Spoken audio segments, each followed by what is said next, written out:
Ini untuk yang subhat lo ya. Kalau gaji itu haram, ya tidak bisa dibersihkan pakai zakat. Haram tetap haram. Tapi jangan mencari-cari yang subhat, karena kita itu bab subhat itu relatif ya, sulit pendeteksiannya. Cari yang aman saja supaya gak rugi. Sudah rajin membersihkan diri tapi dikotori makan makanan yang subhat, apalagi yang haram. Ini seperti Anda mencuci mobil, sudah kinclong, sudah digosok sampai kinyis, terus setelah itu selesai dilempari lumpur, prok gitu. Kan aneh.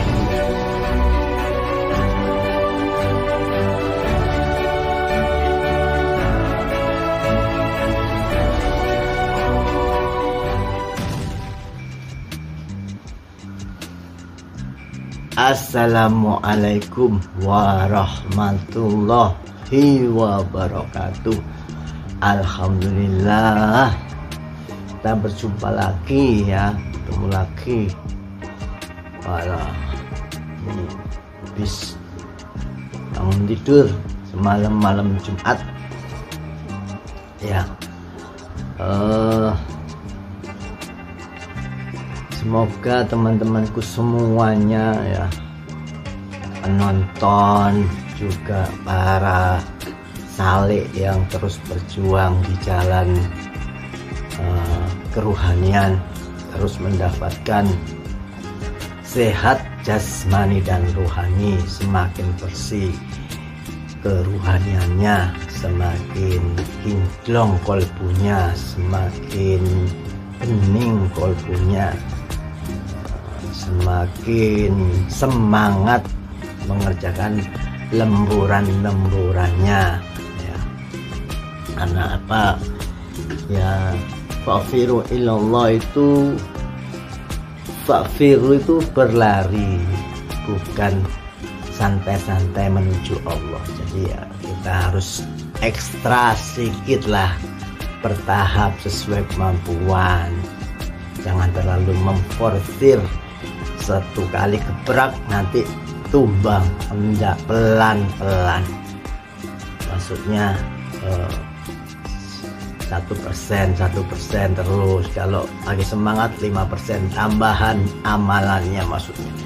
Kalau lagi capek ya berhenti dulu di titik itu, istiqomahnya. Misalkan kalau terlalu terbebani ya turun sedikit.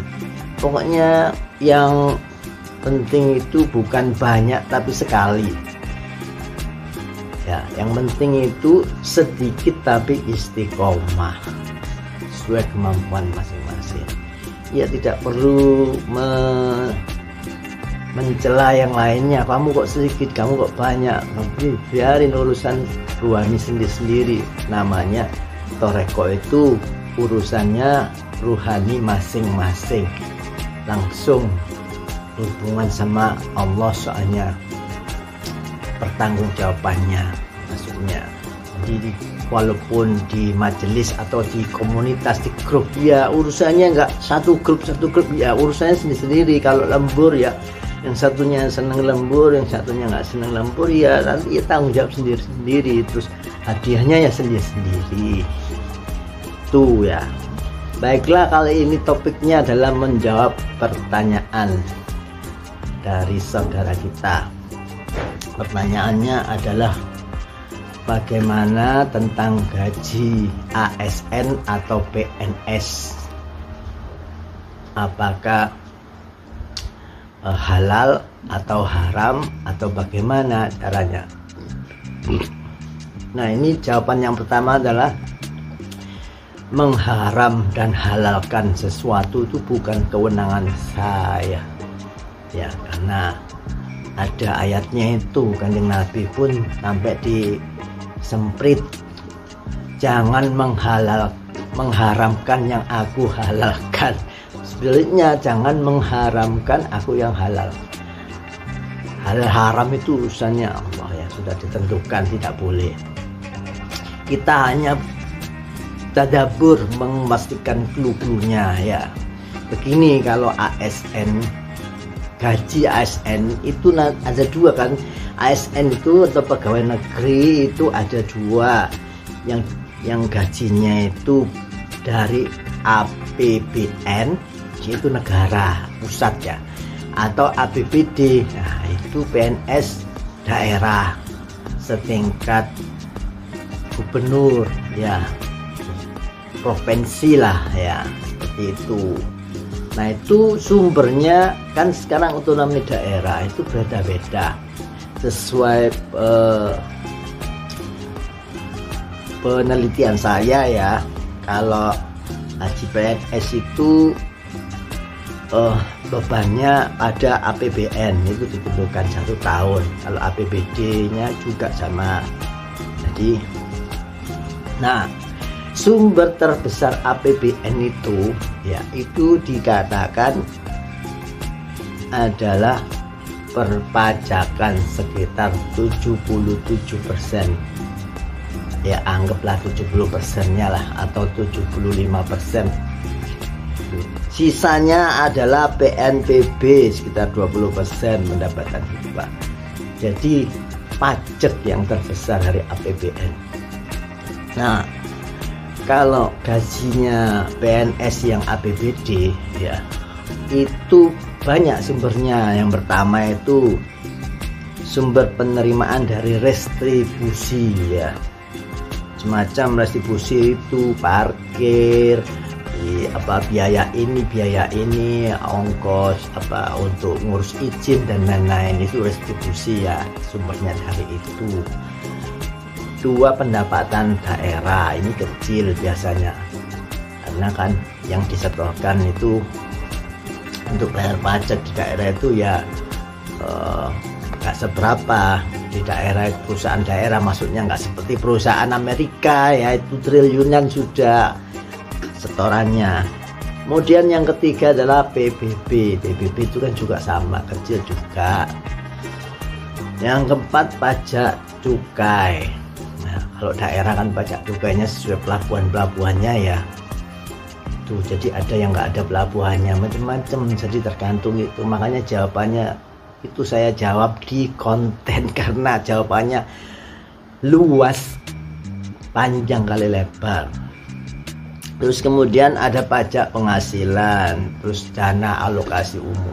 Jadi macam-macam, semuanya kecil itu ya. Kalau APBD, PNS APBD itu kecil pajakan pendapatannya ya. Kecuali kota besar ya seperti Jakarta, Surabaya itu pajaknya itu besar, perusahaannya gede. Tuh. Nah, kembali lagi kalau urusan pajak itu kan masih terpecah pendapat ulama. Ya, ada yang mengatakan ini haram, ada yang mengatakan ini halal. Jadi kalau dari tadabbur tadi malam itu beliau itu pajak itu dari jauh beliau itu katakan kalau sudah bayar pajak, misalkan pajak kendaraan bermotor atau apa ya, itu sudah anggap dipotong sama biaya zakat. Jadi seperti itu, jikus lah kan, itu kan sukarela, kita nggak ada pemaksaan pajak ya. Cuman kalau pajaknya terlalu kecil ya dihitung sendiri, ditambahin untuk niatkan zakat. Karena apa, ini kan lagi membahas efek kegoibannya. Zakat ya itu ada hitungannya di alam kubur.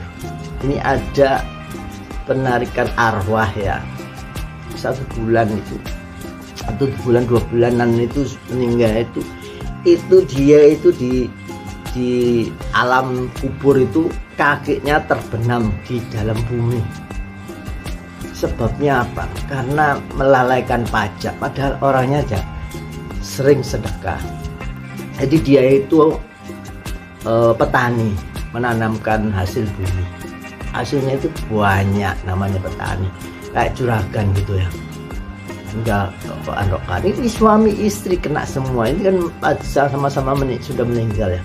Itu setelah dicek itu dua-duanya masuk ke dalam tanah semua kakinya, karena melalaikan zakat bumi. bumi itu.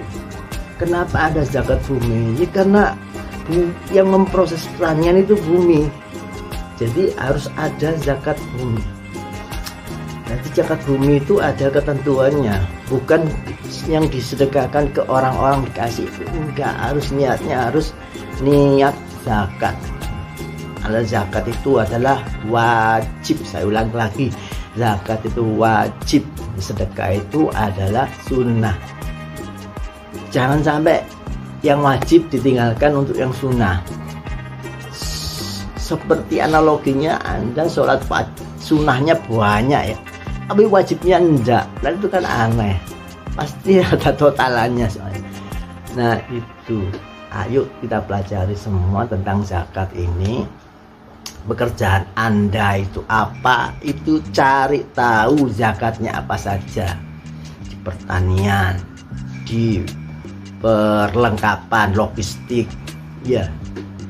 ASN juga ada zakatnya. ASN itu karena tadi pendapat ulama masih separuh-separuh ya tentang pajak ya. Nah, sumbernya kan pajak terbesar.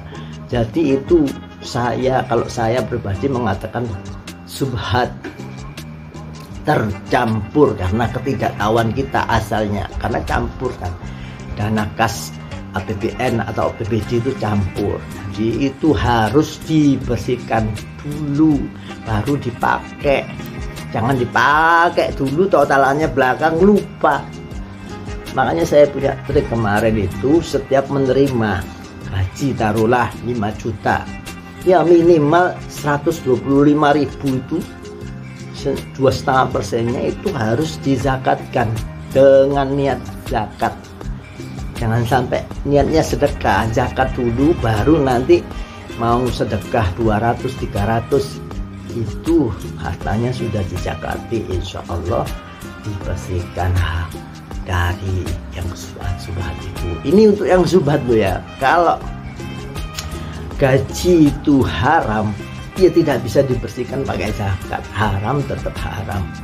Ini subhat itu yaitu tadi, tapi jangan mencari-cari yang subhat lah. Jangan, karena kita itu bab subhat itu relatif ya, sulit pendeteksiannya, sulit dalilnya juga tarik ulur. Jadi kita mending bersihkan aja.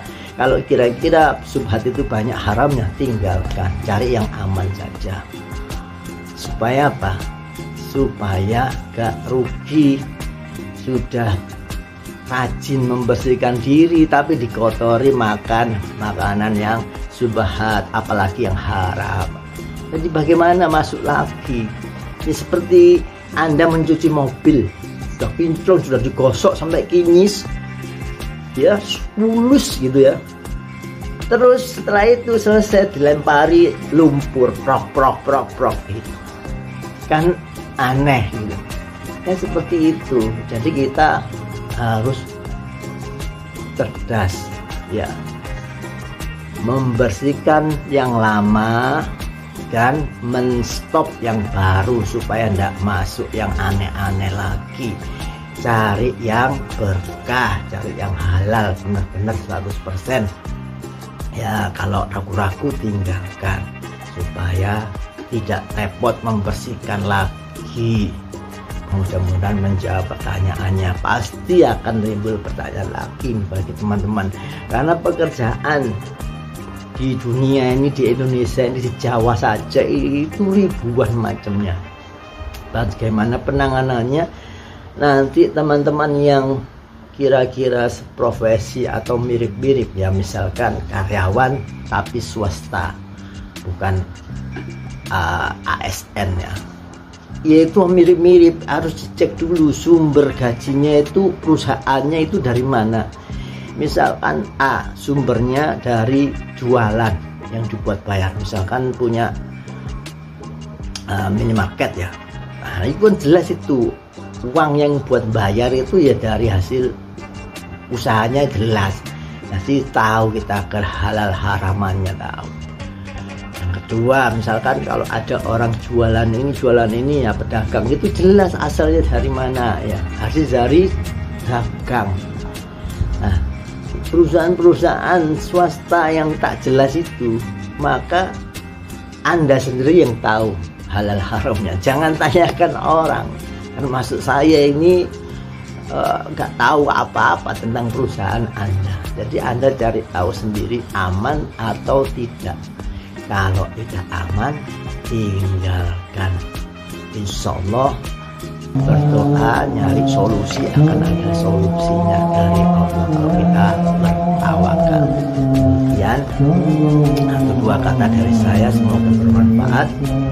Jangan lupa tetap bahagia bagaimanapun caranya. Punya uang bahagia, nggak punya uang bahagia, kehilangan uang tetap bahagia ya. Dan yang paling penting selalu puter tasbihnya. Assalamualaikum warahmatullahi wabarakatuh.